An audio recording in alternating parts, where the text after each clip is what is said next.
In the time of Amraphel king of Shinar, Arioch king of Ellasar, Chedorlaomer king of Elam, and Tidal king of Goiim, they waged war against Bera king of Sodom, Birsha king of Gomorrah, Shinab king of Admah, Shemeber king of Zeboiim, and the king of Bela, which is Zoar.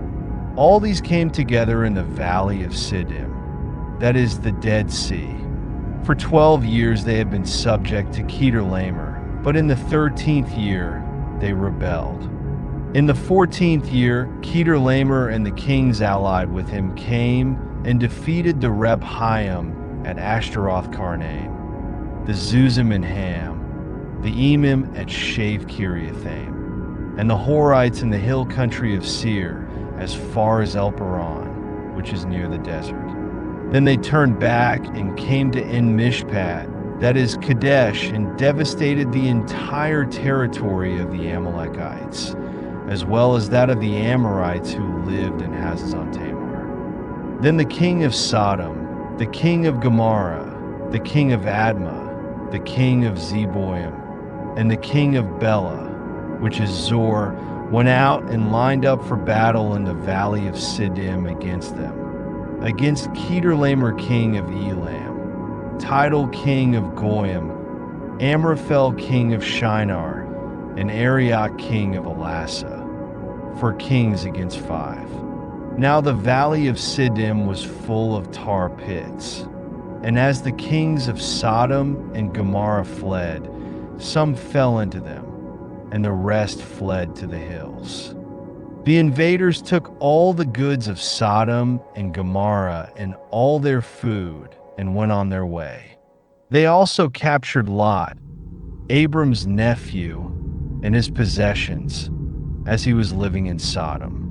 But a fugitive came and informed Abram the Hebrew, who was living near the great trees of Mamre the Amorite, a brother of Eshcol and Aner, all of whom were allied with Abram.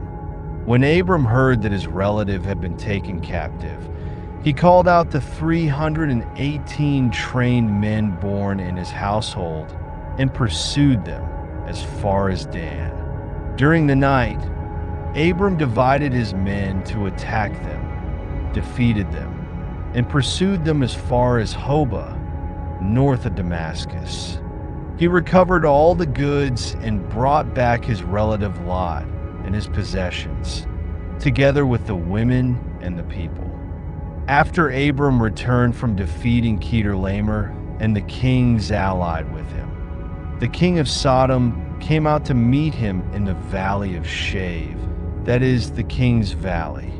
Then Melchizedek, king of Salem, brought out bread and wine. He was a priest of God Most High, and he blessed Abram, saying, "Blessed be Abram by God Most High, creator of heaven and earth, and praise be to God Most High, who delivered your enemies into your hand." Then Abram gave him 1/10 of everything. The king of Sodom said to Abram, "Give me the people and keep the goods for yourself." But Abram said to the king of Sodom, "I have raised my hand to the Lord, God Most High, creator of heaven and earth, and have sworn that I will accept nothing belonging to you, not even a thread or the strap of a sandal, so that you will never be able to say, 'I made Abram rich.' I will accept nothing but what my men have eaten and the share that belongs to the men who went with me, Aner, Eshcol, and Mamre. Let them have their share.